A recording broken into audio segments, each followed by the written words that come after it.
America செனட்டின் வெளிவகார குழு ஆதரவு இலங்கையின் உள்நாட்டு போரில் இழைக்கப்பட்டிருக்கின்ற குற்ற செயல்களுக்கு எதிராக சர்வதேச விசாரணை கோருகின்ற ஐநா மனித உரிமைகள் பேரவை ஆணையாளர் நவநீதம் பிள்ளைக்கு பூர்ண ஆதரவு வழங்குவதாக அமெரிக்கா செனட்டின் வெளிவகார குழுவின் தலைவர் தெரிவித்திருப்பதாக இந்த செய்தி. நேற்றைய தினம் எமது நியூஸ் ஃபர்ஸ்ட் செய்திகளிலும் இந்த தகவல் நாம் எடுத்துக் கொண்டிருந்தோம். அதாவது அமெரிக்க செனட் சபையின் வெளியுறவுக்கான குழுவின் தலைவர் ஒரு கடிதத்தை அனுப்பியிருக்கிறார். அதாவது சர்வதேச விசாரணையை கோருகின்ற நவநீதம் பிள்ளையின் பிரேரணைக்கு, அதாவது நவநீதம் பிள்ளையின் கோரிக்கைக்கு அதாவது தமது குழு ஆதரவு அளிப்பதாக கூறியிருக்கிறார். அதாவது அவர் ஏற்கனவே கூறிய விடயங்கள் இலங்கையிலே பொறுப்பு கூறல் மற்றும் நல்லிணக்க செயற்பாடுகள் உரியவாறு உள்ளக செயற்பாடுகள் உரியவாறு இடம்பெறாத நிலையில் இந்த சர்வதேச விசாரணைக்கு வலியுறுத்த வேண்டிய கட்டாயம் ஏற்பட்டிருப்பதாக கூறியிருக்கிறார். அது மட்டுமல்ல, அதாவது இலங்கையில் இந்த நடவடிக்கைகள் எவ்வாறு முன்னெடுக்கப்படுகின்றன, இந்த நல்லிணக்க செயற்பாடுகளுக்கும் மறுசீரமைப்புகளுக்கும்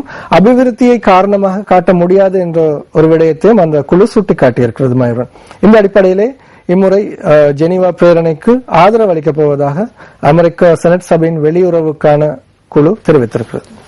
அடுத்து, சாக்கில் இணையும் சீனாவின் விருப்பத்தை முடக்கியது இந்தியா, புதிய பங்காளிகளை தேடும் நோக்கம் குறித்து டெல்லி சந்தேகம் என்ற ஒரு செய்தி வெளியாக இருக்கிறது. பொதுவாக சாக் அமைப்பின் செல்வாக்கு மிக்க, அதாவது பலமான நாடாக இந்தியா திகழ்கிறது.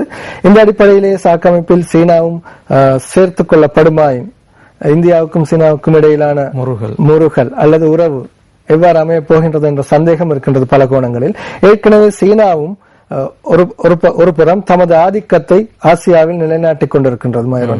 அதாவது எமக்கு பொதுவாக பார்த்தால் இலங்கையில் சீனாவின் அதாவது நடவடிக்கைகள் எவ்வாறு இருக்கின்றன என்பதை அண்மை காலமாக காணலாம். அதாவது அபிவிருத்திகள், அது மட்டுமல்லாமல் சீன நாட்டவர்களின் வருகை, இது சுற்றுலா ஆகிய துறைகளில் சீனாவின் பங்களிப்பு இலங்கையுடன் நெருங்கி காணப்படுகின்றது. இந்த அடிப்படையில் சீனாவும் சாக் அமைப்பிற்குள் உள்வாங்கப்படுமானால் அதற்கு இந்தியாவின் நிலைப்பாடு எவ்வாறு அமையும் என்பதை பொறுத்திருந்து பார்க்க வேண்டும். ஆதிக்கம் குறைந்துவிடும் என்று இந்தியா பயப்படுகிற மாதிரியான ஒரு நிலைமை.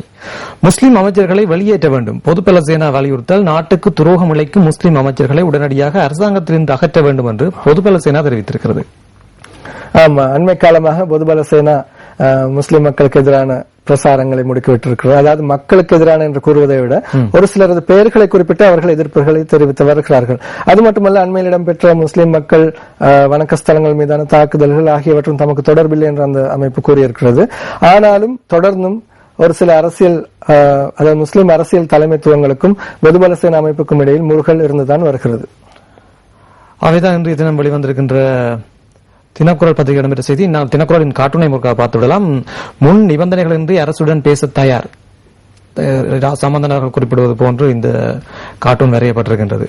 அதாவது தேர்தல் நடைபெறுகின்ற ஒரு காலப்பகுதி, ஜெனீவாவிலே மனித உரிமைகள் தொடர்பான சவாலை எதிர்நோக்க வேண்டிய ஒரு கட்டம் மற்றும் ஒரு புறத்தில், அது மட்டுமல்லாமல் தமிழ் தேசிய கூட்டமைப்பு ஒரு புறம் ஜெனீவாவில் களமிறங்கி இருக்கிறது.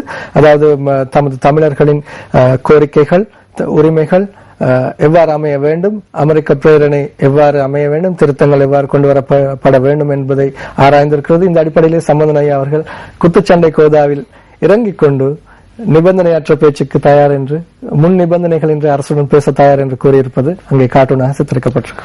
அவை தினக்குரல் பத்திரிகையிலிருந்து நாங்கள் தந்த செய்திகளும் கார்ட்டூனும். இனி நாங்கள் அடுத்து இன்று வெளிவந்திருக்கின்ற உதயன் பத்திரிகையின் செய்திகளை பார்க்கலாம். யாழ்ப்பாணத்திலிருந்து வருகின்ற உதயன் பத்திரிகை, சட்டவிரோதமாக எண்ணெய் கண்காணிக்கின்றது அரசு, அடிப்படை உரிமை மீறல் என்று சந்திரிகா போர்க்கொடி. சட்டவிரோதமான முறைகளில் கண்காணிப்பதை நிறுத்திக் கொள்ளுங்கள், அவ்வாறு கண்காணிக்கப்படுவது எனது அடிப்படை உரிமைகளையும் தனது நடமாடும் சொந்தத்தையும் மீறுவதாக குறிப்பிட்டிருக்கின்றார் சந்திரிகா பண்டாரநாயகா குமாரதுங்க. அதாவது அவர் கடந்த வாரங்களிலே எதிர்க்கட்சி தலைவரை சந்தித்து கலந்துரையாடி இருந்தார்.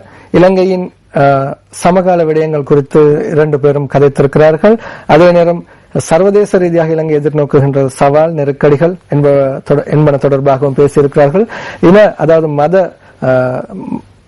மதங்களுக்கு இடையிலான பிரச்சனைகள் என்பவற்றை கலந்துரையாடி இருக்கிறார்கள். இந்த அடிப்படையிலேயே தன்னை பின்தொடர்வதை நிறுத்துமாறு அவர் கூறிய ஒரு கடிதத்தை அனுப்பியிருக்கிறார். குறிப்பாக மனித உரிமைகளின் நிலை குறித்து ஐநாவில் இப்போது நடைபெற்றுக் கொண்டிருந்த மாநாட்டு சமயத்தில் இவர் இப்படியான ஒரு கருத்தை கூறியிருப்பது தாக்கத்தை ஏற்படுத்தும். அதுவும் ஜனாதிபதி, சுதந்திர கட்சியின் முன்னாள் தலைவி, முன்னாள் ஜனாதிபதி என்ற ரீதியில் அவரது கருத்துகள் சர்வதேச ரீதியாக எவ்வாறு ஏற்றுக்கொள்ளப்படும் என்பதை பொறுத்திருந்து பார்க்க வேண்டும். இன்னும் ஒரு வாரமே இருக்கின்றது இலங்கை தொடர்பான பிரேரணைக்கு. இதேவேளை இலங்கையின் தூதுக்குழுவினர் மிகவும் மும்முரமாக இலங்கை சார்பான கருத்துக்களை தெளிவுபடுத்தி வருகிறார்கள். அடுத்து வெற்றிலைக்கேணியில் ஒருவர் நேற்று கைது, தனி சிங்களத்தில் மனைவிக்கு தகவல் என்ற ஒரு செய்தி வெளியாக இருக்கின்றது. வவுனியாவிலிருந்து வந்த டிஐடியினர் என தம்மை அறிமுகப்படுத்திய சிலர் வெற்றிலைக்கேணியில் குடும்பஸ்தர் ஒருவரை கைது செய்திருப்பதாக இந்த செய்தி தொடர்ந்து செல்கிறது. நாம் ஏற்கனவே பார்த்தது போன்று அந்த கடந்த வாரங்களில் இடம்பெற்ற சம்பவங்களின் பின்னர் ஒன்றன் பின்னொன்றாக இந்த சம்பவங்கள் அறிய கிடைத்து வருகின்றன. இலங்கைக்கு எதிரான பிரேரணை சமர்ப்பிப்பு அமெரிக்கா பிரிட்டன் கூட்டாக என்று ஒரு செய்தி வெளியாக இருக்கிறது. ரசூல், ஏற்கனவே அமெரிக்க பிரேரணை நகல் பிரேரணை சுற்றோட்டத்திற்கு விடப்பட்டு ஒரு சில தினங்களுக்கு முன்னர் அதன் திருத்தங்கள் குறித்து ஆராயப்பட்டு திருத்தப்பட்டிருப்பதாக தெரிவிக்கப்படுகின்றது. அடுத்து அரச குழுவினர் நாளை ஜெனீவாவுக்கு பயணமாக இருப்பதாக வெளியாக இருக்கிறது. இன்னொரு செய்தி, ஐநா மனித உரிமைகள் சபையின் 25வது கூட்டத்தொடரில் இலங்கைக்கு எதிராக அமெரிக்காவினால் தீர்மான வரைவு சமர்ப்பிக்கப்பட்டிருக்கின்றது. இந்த தீர்மான வரைவு இம்மாதம் 26ஆம் தேதி வாக்கெடுப்புக்கு விடலாம் என்று எதிர்பார்க்கப்படுகிறது. அதாவது இந்த பிரேரணை தொடர்பில் தற்பொழுது அதிகம் பேசப்படுகின்றது. நேற்றைய தினம் கூட ஜெனீவாவில் மனித உரிமைகள் பேரவை அமர்வுகளுக்கு முன்னோடியாக சில உபகுழு கூட்டங்களும் சந்திப்புகளும் நடைபெற்றிருக்கின்றன. இந்த அடிப்படையில் இந்த அமெரிக்க பிரேரணையில் திருத்தங்களை மேற்கொண்டு இலங்கை தொடர்பில் மேலும் சில கோரிக்கைகள் உள்ளடக்கப்பட்டிருப்பதாக தெரிவிக்கப்படுகின்றது. இந்த பிரேரணை எந்த அளவிற்கு கடுமையானதாக அமையப் போகின்றது என்பது இதுவரை வெளியிடப்படவில்லை. ஆனால் சமர்ப்பித்த பின்னர் தான் என்னவென்பதை கூறலாம். ஏற்கனவே பேராசிரியர் ஜிஎல்பி அவர்களும் இந்த சமரசிங்க அவர்களும் அந்த திருத்தப்பட்ட பிரேரணையை கூட திருத்தி அமைத்த பின்னர் கூட அதனை தாங்கள் எதிர்ப்பதாக கூறியிருக்கிறார்கள். அது இன்று வெளிவந்திருக்கின்ற உதயன் பத்திரிகையின் பிரதான செய்திகளாக அமைந்திருக்கின்றது. இனி நாங்கள் யாழ் தினக்குரல் பத்திரிகையின் செய்திகளை பார்க்கலாம். 50% வைத்தியசாலைகளில் நிரந்தர வைத்தியர்கள் இல்லை, வடக்கின் சுகாதார நிலை குறித்து கவலை என்ற ஒரு செய்தி வெளியாக இருக்கிறது. எலும்புக்கூடாக மீட்கப்பட்ட ஆசிரியர் நீதி கோரி சக ஆசிரியர்கள் போராட்டம் யாழ் பேருந்து நிலையம் முன் இன்று நடக்கிறது. ஆமா, 2 வாரங்களுக்கு முன்னர் வன்னி பகுதியில் ஒரு எலும்புக்கூடு மீட்கப்பட்டது. அது கடந்த தேர்தல் வடமாகாண சபை தேர்தலின் பொழுது காணாமல் போன ஒரு ஆசிரியர் அது என்று தெரிவிக்கப்பட்டது. உறவினர்களால் அடையாளம் காட்டப்பட்டதாக தெரிவிக்கப்பட்டது. மயூரன், இந்த அடிப்படையிலேயே இலங்கை ஆசிரியர் சங்கம் இந்த விடயத்தில் ஏற்கனவே கருத்துக்கள் வெளியிட்டிருந்தது. இந்த அடிப்படையில் ஆசிரியர்களது உரிமைகள் மீறப்படுவதாக தெரிவித்தும் இந்த ஆசிரியரின் எலும்புக்கூடு மீட்கப்பட்டமைக்கு கண்டனம் தெரிவித்தும் இந்த போராட்டத்தை முன்னெடுக்க இருக்கின்றது. யாழ்ப்பாணத்தில் ஒரு கவனஈர்ப்பு போராட்டம், அதுபோல மன்னாரில் ஒரு உண்ணாவிரத போராட்டம்.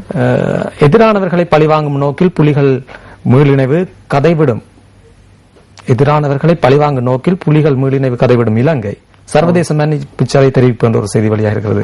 அதாவது ஏற்கனவே அந்த போலீசார் மீது துப்பாக்கி பிரயோகம் நடத்திவிட்டு முல்லைத்தீவில் இடம்பெற்ற அந்த சம்பவம், அந்த நபரை தேடி ஏற்கனவே ராணுவம் அதாவது புலனாய்வு பிரிவு வலை வீசியிருந்தது. அந்த அடிப்படையில் தான் சுற்றுவளைப்பின் போது அந்த நபர் துப்பாக்கி பிரயோகம் நடத்திவிட்டு தப்பி ஓடியதாக தெரிவிக்கப்பட்டது. இந்த அடிப்படையில் அந்த நபரை இதுவரை கண்டுபிடிக்கப்படவில்லை. தேடும் நடவடிக்கைகள் தொடர்ந்து தீவிரப்படுத்தப்பட்டிருக்கு. இந்த அடிப்படையில் தான் வடக்கிலே தற்பொழுது ஒரு அச்ச சூழல் உருவாவதாக தெரிவிக்கப்படுகிறது. அதுல சர்வதேச மன்னிப்பு சபை தெரிவித்திருக்கின்றது. இந்த புலிகள் மீனிணைவதாக இலங்கை அரசு ஜெனீவாவில் தெரிவித்திருக்கிறது. அதாவது அந்த சம்பவத்தை காரணம் காட்டி அதாவது அந்த நபர் இலங்கைக்கு வந்து இலங்கையில் முன்னாள் தமிழீழ விடுதலை புலிகள் இயக்க உறுப்பினர்களை ஒன்றிணைக்கும் செயற்பாடுகளில் ஈடுபட்டு வருவதாக கூறியிருந்தது. இந்த குற்றச்சாட்டுகளை தான் ஜெனீவாவிலும் அரசாங்க தரப்பில் நியாயப்படுத்தி கூறப்பட்டிருந்தது. அதை இன்று வெளிவந்திருக்கின்ற யாழ் தினக்குரல் பத்திரிகையின் செய்திகள். இன்னும் ஒரு செய்தி, மீனவர் பேச்சு ஜெயலலிதா திடீர் நிபந்தனை என்ற ஒரு செய்தி வெளியாக இருக்கிறது.